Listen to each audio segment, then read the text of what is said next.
Maligayang pagbisita at pagbabalik po sa ating munting channel. Narito na po ang karugtong ng ating istorya. Ika-421 na kabanata. Ang pagsasaayos. Hinayaan niyang magtagal ang nakakailang na katahimikan.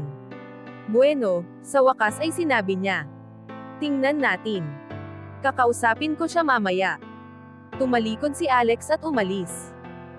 Ngayong araw mismo, pahabol ni Lance, pilit na nagpapakumpiyansa. Nang malaman ni Eric ang nangyari sa pagitan ni Alex at Lance, nabahala siya. Hindi ka ba kinakabahan? Tanong niya. Paano kung talagang makausap niya ang tatay mo ngayon? Hindi niya magagawa, single ni Lance. Sayang lang ang oras niya, at makikita ng lahat kung gaano siya kaawa-awa. Pero hindi kasing awa ng taong nakikinig sa atin ngayon. Napatigil si Billy sa may pinto. Palihim siyang nakikinig pero hindi niya namalayang naroon na siya sa mismong pintuan. Desperado niyang gustong makita si Alex na mapahiya sa harap ng ama ni Lance. Pero alam niyang hindi siya maaaring magtagal pa. Tinitigan ni Eric ang pinto ng may galit, sinundan ng tingin hanggang sa mawala ang anino ni Billy. Anong problema niya? Tanong ni Eric. Bumuntong hininga si Lance ng may galit. Inis na inis siya kay Alex. Pero tulad ng nakita mo, wala siyang magagawa. Kapag ako ang mas nakakatanda, ganun din ang gagawin ko sa kanya. Si Mr. Ambrose. Wala siyang mas kapangyarihan kaysa kay Billy. At iniisip niyang kaya niyang pilitin ang papa ko na itigil ang ginagawa nito para lang kausapin siya. Katawa-tawa. Hindi pa kailanman naramdaman ni Lance ang ganitong pagkainip na magtapos sa pag-aaral. Nakakagalit na kailangang makisama sa mga guro. Lalo na sa mga tulad ni Alex, na iniisip na may awtoridad sila sa totoong mundo. Sa totoo lang, lihim siyang galit sa ideya na posibleng magtagpo ang papa niya at si Alex. Halos wala ng oras ang papa niya para sa kanya, paano pa sa isang mataas na paaralan na guro. Pero ayaw niyang aminin ito kahit kanino. Kung malinaw sana ang pag-iisip niya, maaaring napagtanto niya kung bakit tila kumpiyansa si Alex na makausap ang isang abala, at importanteng miyembro ng distrito. Kung nalaman niya na si Mr. Ambrose, na labis niyang kinamumuhian, ay si Master Alex din na isang alamat, maaaring hindi niya nasabi ang mga masasakit na salita. Pero sa ngayon, abala ang mga estudyanteng nakapaligid sa kanya sa pagbati sa kanya, dahil sa paglaban niya sa bagong guro. Hinayaan niyang madala siya ng kasiyahan nila. Samantala, bumalik si Billy sa kanyang opisina, puno ng galit. Umupo siya sa upuan ng kanyang mesa, siya ay nag-iisip ng iba't ibang paraan kung paano magagamit ang kanyang kaunting narinig. Sa ang anggulo man niya tingnan, hindi niya maisip kung paano magagawa ni Alex na makipagkita sa ama ni Lance. Pero napagtanto niyang may pagkakataong magagamit dito. Sa huli, kung hindi magtatagumpay si Alex na makipagkita kay Ginoong Cartwright. Kung hindi niya makukuha ang isang pulong, malamang hindi rin niya magagawang makipagkita sa kahit sinong magulang ng mga estudyante sa klase 6. Ang isang pulong na hindi natuloy ay maaaring mapalampas. Pero paano kung ang buong pulong ng mga magulang ay hindi maganap? Tumayo si Billy at nagtungo sa opisina ng prinsipal. Kung makukumbansi niya ang prinsipal na magpatawag ng pulong ng mga magulang, mapipilitin si Alex na sumunod. At kapag nangyari ang pulong na iyon at walang dumating ni isang magulang, siguradong mapapahiya si Alex. Tuluyang babagsak ang kanyang reputasyon sa harap ng buong paaralan, ideklarang hindi karapat-dapat, at sa wakas ay matatanggol sa trabaho, na magbibigay daan kay Billy na maging punong guro. Nang makarating si Alex sa kanyang opisina, mabilis niyang nahanap ang numero ni Ginoong Cartwright at agad itong tinawagan. Si Ginoong Cartwright ay isang miyembro ng konseho ng Central District ng Baltimore. Hindi lamang iyon ang kanyang negosyo, pero iyon ang pangunahing nagpapabisi sa kanya. Tulad ng inaasahan, isang assistant ang sumagot sa telepono, hindi si Ginoong Cartwright mismo. Kasalukuyan siyang nasa isang pulong, sabi ng binata, halos walang pagbati. Maaari ko kayong isingit sa isang appointment sa ibang araw. Ipaabot mo sa kanya na kung hindi niya ako tatawagan pabalik sa loob ng 5 minuto, may mangyayaring hindi maganda, sabi ni Alex, bago ibinaba ang telepono.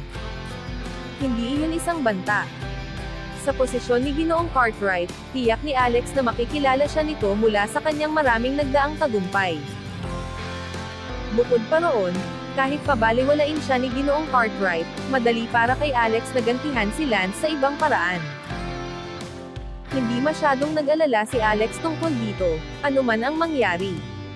Sa kabilang linya, ang assistant ay nakatingin sa telepono ng may gulat. Hindi siya makapaniwala na may naglakas loob na tumawag sa opisina ng isa sa mga pangunahing miyembro ng konseho ng Central District at ibinaba pa ang tawag. Sa unang pagkakataong nakuha niya, iniulat niya ang tawag kay Ginoong Cartwright. Halos hindi man lamang inilingon ni Ginoong Cartwright ang ulo niya para kilalanin ang sinabi ng kanyang assistant. Nakatuon ang mata niya sa mga dokumentong nasa harapan niya. Pwede namang mamaya na yan. Tatawag ako mamaya, sabi niya. Hindi na naglakas loob ang assistant na magsalita patungkol dito. Makalipas ang kalahating oras, tumangala si Ginoong Cartwright at napabuntong hininga. Tapos na rin ito. Ngayon, sino ang tumawag? Isang taong nagngangalang Alex. Sinabi niya na magkakaroon ng mga kahihinatnan kung hindi mo siya tatawagan agad, pero... Ano? Halos napasigaw si Ginoong Cartwright, parang tinamaan ng kidlat. Napuno ang isip niya ng mga imahe at alaala ng mga laban ni Alex sa Hudson River.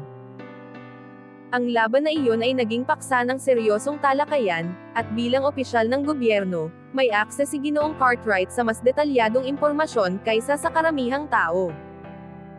Ito rin ang dahilan kung bakit laging maraming balita si Lance na naibabahagi sa kanyang mga kaibigan. Dinamba niya ang telepono at naghihintay ng walang paghinga hanggang sasagutin ito ni Alex. Mr. Ambrose, malamig na boses ang narinig sa kabilang linya. Oo, ako nga. Pasensya na, nagmamadaling sabi ni Cartwright. May mahalagang negosyo lang ako kanina, may deadline, at hindi iyon pwedeng hintayin. Patawad kung natagalan ako sa pagtawag pabalik. Ayos lang, malalim na buntong hininga ang sagot. Naiintindihan ko, Ginoong Cartwright. Hindi ko alam kung alam mo na, pero kamakailan lang ay kinuha ko ang posisyon bilang guro sa Oak Ridge. Ako na ngayon ang punong guro ng anak mo. Gusto ko sanang makausap ka tungkol sa kanyang ugali. Siyempre. Agad-agad.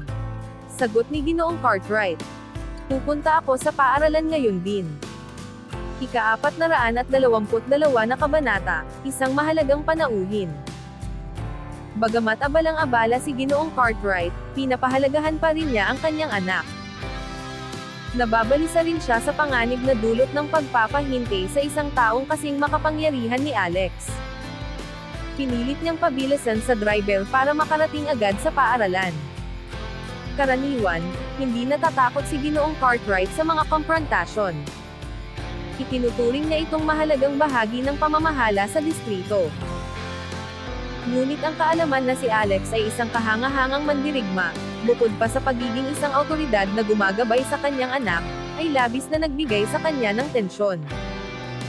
Malalim ang pagsisisi niya sa pagpiling unahin ang trabaho kaysa sagutin ang tawag na iyon.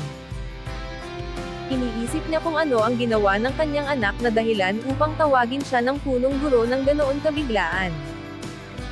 Wala pang nagtangkang magpapunta sa kanya sa paaralan sa nakaraan. Pagdating niya, nasa kalagitnaan ng klase ang mga estudyante. Walang naghihintay sa gate upang papasukin siya. Napilitan siyang tumayo sa labas.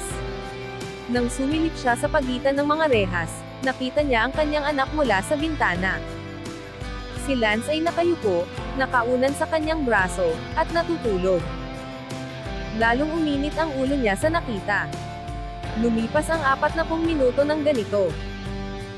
Nang tumunog ang kampana, isang pansamantalang guro ang sumilip sa labas at tumingin sa kanya, ngunit hindi siya nakilala bilang isang mahalagang figurang pulitikal. Kaya't nagtagal pa bago siya pinapasok. Nang makapasok, Dumiretso si Ginoong Cartwright sa gusali at mabilis na natunton ang silid-aralan kung saan natutulog si Lance. Galit na galit niyang binaba ang kanyang kamay, tinapik sa ulo ang anak, at sinigawan ito upang magising at makinig sa kanyang guro. Napatitig sa eksena ang mga kaklase ni Lance mula sa class 6. Hindi pa nila kailanman nakita ang sino man na bisitahin ng magulang sa paaralan, lalo na't may ganoong klaseng pakikialam. At hindi rin nila kailanman nakita na dinidisiplina si Lance ng ganoon. Sumigaw si Ginoong Cartwright ng napakalakas, halos maubusan na siya ng boses. Bumantong hininga siya, inayos ang kanyang kurbata, at panodeplis ang buhok upang magmukhang maayos. Ngayon, sasama ka na ba sa akin? Mariing tanong niya sa anak. Napatingin si Lance sa kanya, hindi makapaniwala at tila walang maintindihan. Sa mahina ngunit mabilis na boses, bulong ni Lance, "Anong sinasabi mo, Dad? Baliw na ito. Paano kung may kumuha ng video nito at i-post sa internet?" Umiling ang kanyang ama. Walang pakialam. Tumayo ka na. Walang nagawa si Lance kundi sumunod sa kanyang ama palabas ng silid-aralan, parang robot na nawalan ng emosyon. Sa gilid ng kanyang paningin, napansin niya si Eric na nakatingin sa kanya ng may pag-aalala. Napabuntong hininga si Lance at bahagyang nagkibit-balikat. Hindi rin niya maintindihan kung ano ang nangyayari. Samantala, ang mga estudyante ay nagbubulungan sa pagkagulat. Akala ko may sumalakay sa eskwelahan, mulalas ng isa. Totoo bang tatay niya iyon? Parang siya nga. Ang sigaw niya, parang isang ama. Bakit kaya siya narito? Tanong ng isa pa. Si Ginoong Ambrose ba ang tumawag sa kanya? Nagpalitan sila ng nag-aalalang mga tingin. Lahat sila ay sanay na sa kalaya ang ginagawa ang gusto nila sa Oak Ridge High School. Alam nilang abala ang kanilang mga magulang at hindi kailanman darating sa paaralan para alamin ang kanilang mga ginagawa. Wala pang guro ang nagtangkang mag-ayos ng ganitong uri ng pagbisita ng magulang para sa masamang asal. Ngunit ngayon, si Alex ay nagawang ipatawag ang ama ni Lance, ang sinasabing pinakamakapangyarihang magulang sa kanilang batch. Sino pa kaya ang kayang papuntahin sa paaralan ni Alex? Hindi ko kaya ito, sabi ng isa, halatang kinakabahan. Kung ganyan ang tatay ni Lance, ayoko nang isipin kung ano ang sasabihin ng tatay ko kung dumalaw siya. Sinabi ng tatay ko na kapag hindi ko inayos ang grades ko ngayong taon, puputulan niya ang allowance ko, dagdag pa ng isa. Kung dumating siya ngayon, yari na ako. Nagsimula na silang maramdaman ang tunay na takot. Sa tuwing iniisip nilang natapos na ni Alex ang pagpapakita ng kanyang awtoridad, tila nakakahanap pa ito ng bagong paraan upang pahirapan sila. Dinala ni Ginoong Cartwright ang kanyang anak palayo sa ibang mga estudyante, bago ito humarap, at galit na nagtanong, "Ano ang nangyari? Bakit ako pinatawag ng punong guro mo? Anong ginawa mo? Nilabag mo ba ang batas?" Kinabahan siya ng husto. Iniisip niya ang pinakamasama. Wala siyang maisip na ibang dahilan kung bakit siya pinatawag ni Alex at inatas ang mag-usap sa ganitong paraan. Wala siyang gaanong takot sa kahit sino pa sa lungsod, pero pagdating kay Alex, gusto niyang mag-ingat. Wala pong nangyari, pilit na pagsisinungaling ni Lance. "Ayos lang po ang lahat. Hindi ko po alam kung tungkol saan ito. Sabihin mo sa akin ang totoo," sigaw ng kanyang ama. "Totoo po ang sinasabi ko." Sagot ni Lance, halos maiyak sa desperasyon. Umatras siya, sinusubukang maglagay ng distansya sa pagitan nila, sakaling magalit muli ang kanyang ama. Pinagmasdan siya ni Ginoong Cartwright mula ulo hanggang paa, kritikal ang tingin. "Kung ganon, kailangan nating alamin kung tungkol saan ito. Dalhin mo ako sa iyong punong guro." Sa mga sandaling iyon, abala si Alex sa pakikipag-usap sa prinsipal. Napilit ni Billy ang prinsipal na kumbansihin si Alex na magdaos ng pulong para sa mga magulang ng class 6 sa lalong madaling panahon. Ngayon, pinipilit ng prinsipal si Alex na itakda ang naturang pulong. Isang batang guro ang pumasok sa silid. Ginoong Ambrose, may bisita po kayo. Inaasahan ni Alex na si Ginoong Cartwright iyon. Natutuwa siyang dumating ang lalaki, ngunit wala siyang balak magmadali para dito. Sabihin mong maghintay siya hanggang matapos ang meeting ko, malamig na utos niya.